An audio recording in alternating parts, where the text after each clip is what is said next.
Welcome to an episode of Behind the Scenes, a weekly program unveiling the biggest political developments in Somali politics and the wider Horn of Africa region. I'm Sultan Mohammed, your host and co-producer here on Horford Media alongside Suleiman Hashi. On this week's program, as 32 MPs arrive in Mogadishu claiming to represent the region of Gedo, the crisis in Gedo continues to deteriorate further and further. However, the crisis did not begin over these MPs. Events in recent years show Gedo remains one of the most politically volatile regions in Somalia.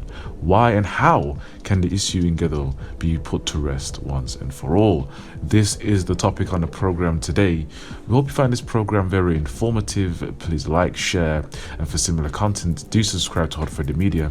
And also, do subscribe to Horford Media's second channel, known as Horford TV, where you can find exclusive programs such as Mahahi Saleh, among others. And last but not least, do follow myself, Sultan Mohammed, Suleiman Hashi, Yasin Abdi, and the wider Horford Media team on our social media platforms that should appear on the screen any moment. Let's get straight into it. For many, the crisis in Gedo seems as though as a result of the wider electoral challenges facing Somalia this year. It has been simplified to merely a battle of the egos between the incumbent President Farmajo and the leader of Jubaland, Ahmed Mohamed Islam Madobe. However, this crisis is much more complicated, with various underpinnings ranging from geopolitics to local tensions. On this episode, we unpack the Gedo crisis. To do so, we take a trip down history lane, and we must visit the year 2011. It was this year that the Kenyan Defense Forces illegally invaded Somalia without any consultation with the government in Mogadishu or the wider international community, at least publicly. The invasion automatically broke Article 2 of the UN Charter that requires member states to respect the sovereignty of other members and to resolve disputes using peaceful mechanisms available under international law and relations. The invasion was condemned by the then Federal Transitional Government of Somalia, led by President Sharif Sheikh Ahmed. The Kenyan Defense Forces were accompanied by the leader of the Ras Kamboni militia, Ahmed Mohamed Islam Madobe. Madobe was a former member of the Islamic Courts Union and was present during the establishment of the Al-Shabaab militia in 2008, before infighting ensued that would see Ahmed Madobe part ways with former allies. Now, the invasion of Kismayo would see the installing of the militia leader Ahmed Madobe as president of the newly founded state of Jubaland. Now, the question becomes, why Ahmed Mohamed Islam?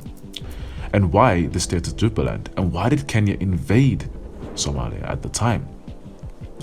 A strategic buffer region between Kenya and Somalia was and is currently seen by the upper echelons of the Kenyan state as essential in protecting Kenyan interests in the region. You see, Jubaland historically incorporates both modern-day Jubaland in Somalia and the Northern Frontier District in Kenya. Prior to 1924, Jubaland in its entirety was governed by the British Empire as part of the British East Africa. Following Allied victory in World War I, Italy was rewarded the northern part of Jubaland as a colony, which would be called Italian Transjuba, before eventually being absorbed into the wider Italian Somaliland colony in 1925. The British never returned the Somaliland it had partitioned, and eventually the NFD would join the newly formed state of Kenya in 1963, where the western Somali region known as the Ogaden would remain part of Ethiopia under an Anglo-Ethiopian agreement signed by 1954. The Shifta War of 1963 would mark a pivotal turning point for Kenya and its policies towards Somalia. In 1962, a year prior to Kenyan independence, the leader of the Kenyan African National Union and the first president of Kenya, Jomo Kenyatta, publicly declared the NDF's future was, and I'm quoting, a domestic affair of Kenya, and told Somalis in Kenya to, and I quote, pack up your camels and go back to Somalia. Now, conversely, led by the Northern Province People's Progressive Party, many Somalis in the NFD vigorously sought union with the Somali Republic to the north. Now, the NPPPP itself sidelined with other separatist groups such as the Nairobi-based Somali Independent Union. The conflict, known as the Shifta War, began in the weeks leading up to Kenyan independence, as a few hundred Somalis in the NFD took up arms, hoping to achieve unification with Somalia through a rebellion. The NPPPP supporters formed the Northern Frontier Districts Liberation Movement, also known as the NFDLM.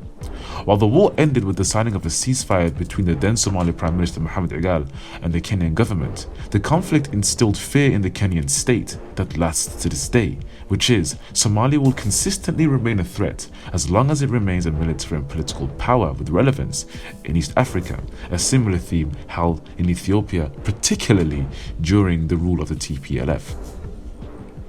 Now, the British would consistently provide Kenya with any form of military and political support against the then Siad Barre regime in Somalia throughout the latter years of the Cold War up until the 90s, effectively worked against the idea as well of Somali unity prior to Kenyan independence. So, for example, despite calling for Somali unity prior to Somali independence in the 1950s, by the 1960s, there was a dramatic U-turn in British policy in East Africa. By 1963, for instance, the British government, following giving independence to Kenya, declared that there would be, and I quote, no altering of Kenya's frontier without the decision of the new Kenyan government led by Jomo Kenyatta, and we all know his position by this point. This historical backdrop is essential in understanding Kenyan foreign policy in modern-day Somalia and why Kenya is so heavily vested in the Jubaland region. For Kenya, the collapse of a central government in Mogadishu in 1991 was an opportunity to neutralize the threat in NFD and Somalia once and for all. The policy of a buffer region in southern Somalia has been in the workings for decades prior to the creation of Jubaland following the KDF invasion in 2011. So now, if we return to modern-day Somalia and the actual crisis in Gedo today, the selection of Ahmed Madobe as leader of the region following the invasion created new political tensions in the region. Firstly, the native population of the region did not consent to the invasion of Kenya and the selection of Madobe as leader of this new administration that was installed by the Kenyan government. For a decade, the people of Gedo have outright rejected the administration in Kismayo, citing two reasons: one, a lack of representation, and two, a lack of democracy. The controversial re-election of Ahmed Madobe in 2019 would also exacerbate tensions, with the federal government rejecting the outcome, while the Kenyan Foreign Ministry released a statement endorsing and recognizing the regime in Kismayo. Even prior to President Farmajo, Ahmed Madobe has had issues with every federal government, including the tenures of both Hassan Sheikh Mahmoud and even Sharif Sheikh Ahmed. The issue of Jubaland and the central government is beyond the administration of Farmajo as it's being depicted right now. However, the first question you probably was wondering while I said this is, why is the Kenyan government endorsing and recognizing a federal member state in Somalia? This is clearly a Somali internal affair. Yes, you are correct. However, this all links back to the original point I've made regarding the buffer region and Kenyan interests in the region. We have seen the extreme lengths Kenya is willing to take to protect its interests, with the formation of a militia, for example, led by the then Jubaland Security Minister Jenan. The militia would be trained and armed in Kenya before attacking the Somali border city of Beled Hawo, but of course Somali units positioned there by the federal government at the time would repel these attacks, and eventually Jenan would give himself into the federal government. We've also seen continuous airstrikes in Gedo, including the very city of El Waq, which has seen the continuous deaths of civilians, destruction of public and private property, including Hormuz telecommunications, among others. The ICJ case and the wider issues regarding the maritime dispute, which is currently still ongoing, also shed some light on some of the interests that the Kenyan government currently has in the Somali coast. There continues to be reports of Kenyan fishermen, among others, ignoring the ICJ verdict and continuing their illegal activities and fishing within Somali territorial waters with the covert support of the Kenyan government. In fact, some hold even extreme views in Kenya, to a point where some have even argued, and I've seen, and some of you probably have seen on social media and some political figures in Kenya, that the Jubaland state of Somalia actually should be a part of Kenya and ought to be in the long run. So the question now becomes, how does this all tie into the current election crisis in Gedo and Al Waq? See, the Jubaland state president, Ahmed Islam Madobe, traveled to Kenya merely a month ago, discussing the best avenue forward to hold elections in Jubaland. It was here where it was agreed upon for elections to take place in the KDF strongholds along the Somali-Kenyan border, including the city of El Waq.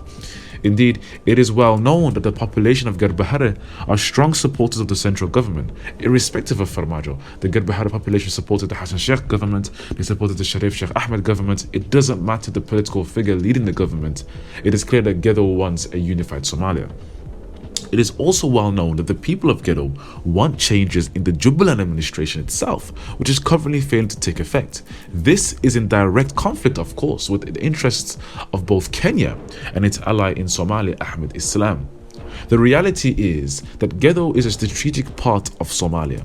It borders both Kenya and Ethiopia, and instability in Gedo is instability in the heart of Somalia, and it will continue to be a major hindrance to any form of development, not just in Jubaland as a federal state, but the Somali federal government. Now, what is next for the election in Gedo?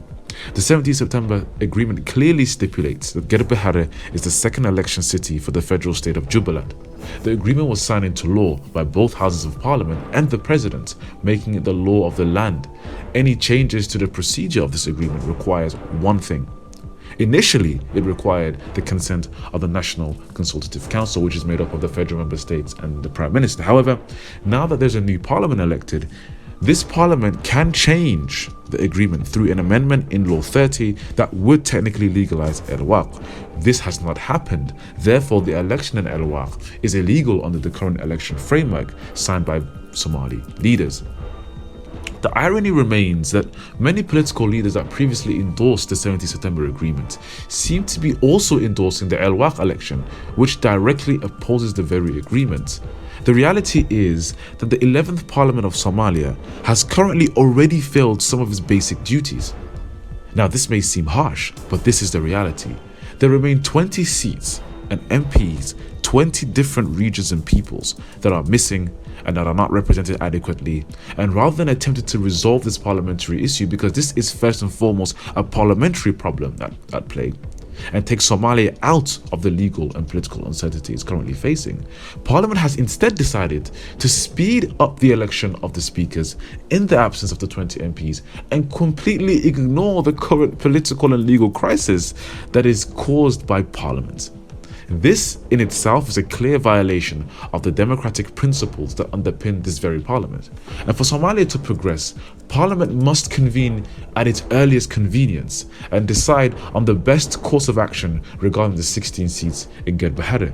The idea of 16 MPs from Gedo being rejected for El-Waq would not only cause instability, but it would destroy the very unity and fabric of the current fragile Somali state, possibly even seeing an attempted secession of yet another region of Somalia, which we've already seen in the northern regions.